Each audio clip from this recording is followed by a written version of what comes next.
Halo, Assalamualaikum. Selamat datang lagi di channel YouTube Dona Dikri.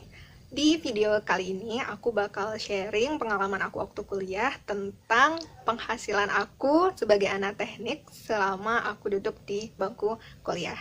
Belum nonton, ayo diklik dulu subscribe-nya. Yang udah subscribe, terima kasih banyak.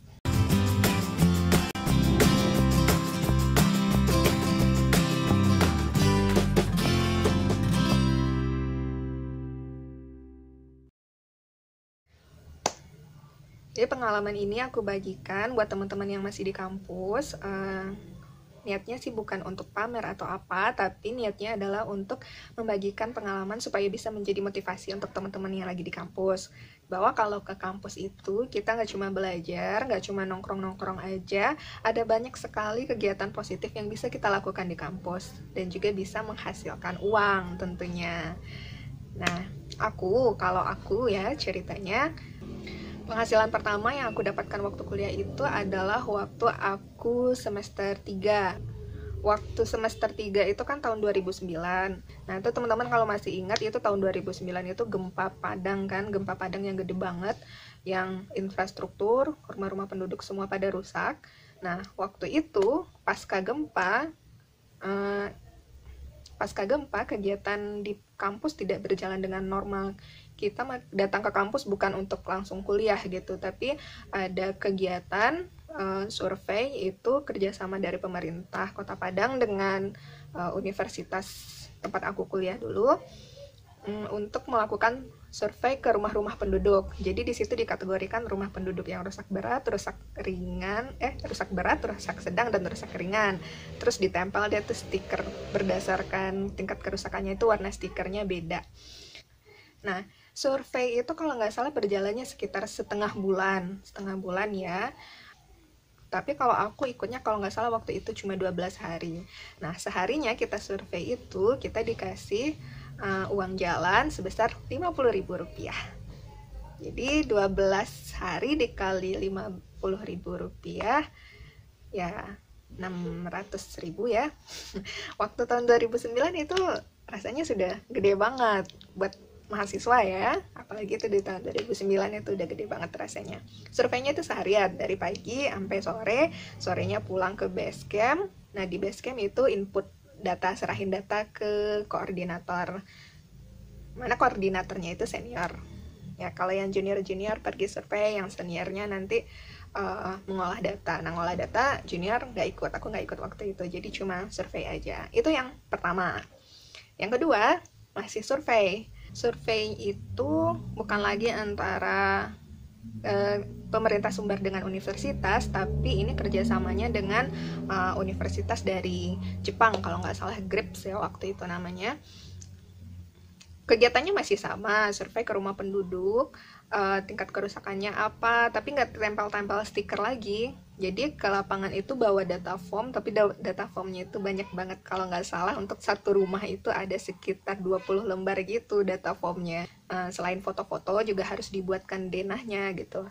Nah, itu yang grab ini waktunya nggak khusus seperti yang survei pasca gempa banget dulu itu, karena kuliah sudah berjalan dengan normal, aktivitas kampus juga sudah normal. Jadi surveinya itu dibebaskan kapan kita ada waktu kosong. Jadi kalau ada waktu kosong, langsung aja ke lapangan. Pokoknya kita harus per orangnya itu harus sekian buah rumah gitu ya. Aku lupa jumlah rumahnya berapa. Pokoknya targetnya itu harus tercapai. Gitu. Nah, dari survei yang itu, aku dapat lagi penghasilan Rp500.000. Jadi sebenarnya aku itu punya catatan buntut ya waktu kuliah. Ini catatan buntutnya. Catatan buntut ini di sini aku pernah nulis pemasukan itu aku apa aja gitu. Nah, ini dia. Proyek GRIPS 500.000.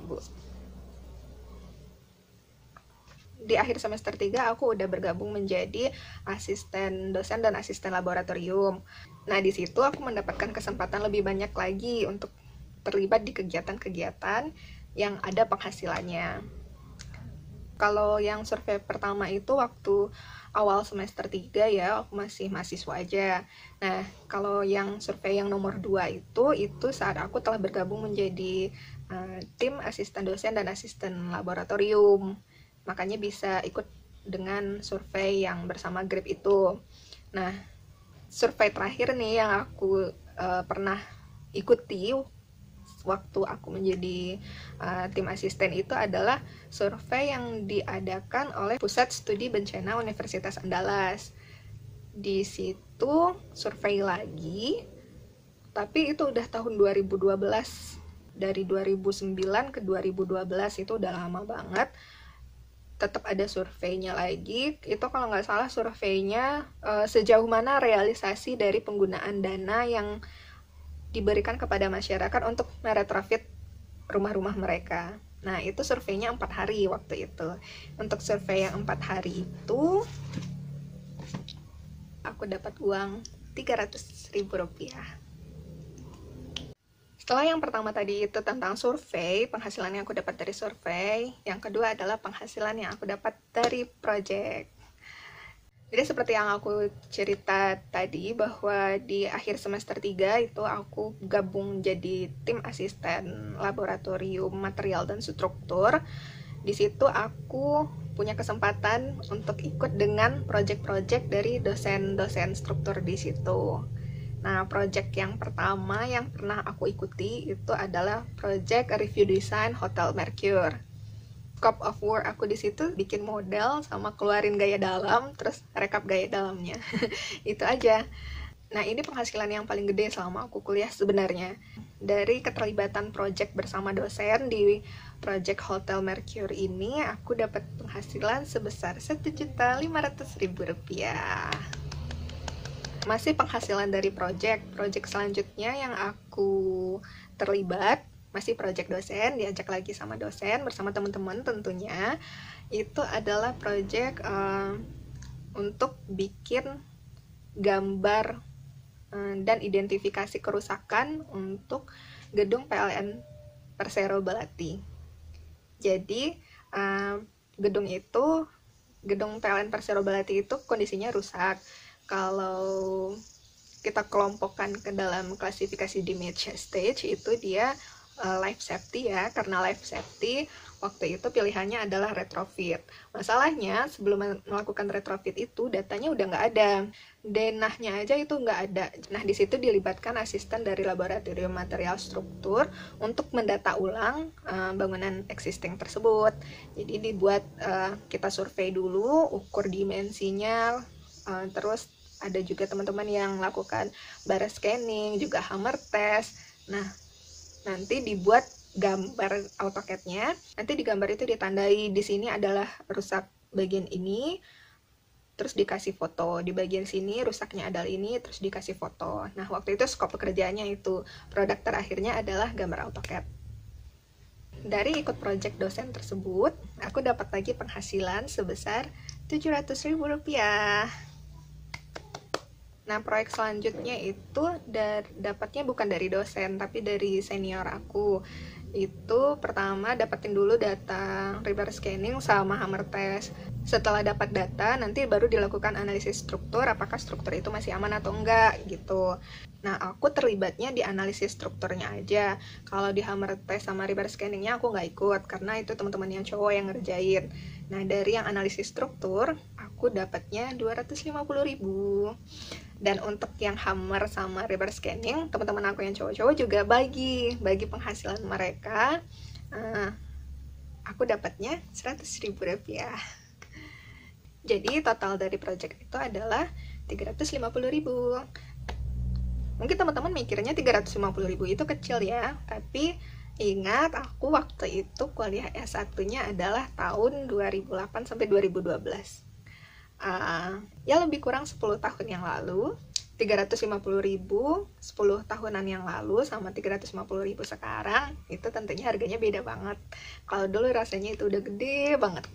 Oke, sekarang kita masuk ke yang ketiga. Setelah yang pertama survei, yang kedua dari project, yang ketiga aku dapat penghasilannya dari kampus. Itu untuk kegiatan aku sebagai asisten dosen di laboratorium material dan struktur. Penghasilan sebagai asisten itu nggak besar, kecil sih. Jadi dari semester 3 aku jadi asisten, semester 3, 4, 5, 6, 7, 8, 6 semester ya.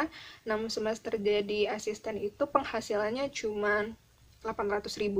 Aku nggak ngerti juga perhitungannya gimana ya, apakah itu pembayarannya per semester atau per tahun atau gimana.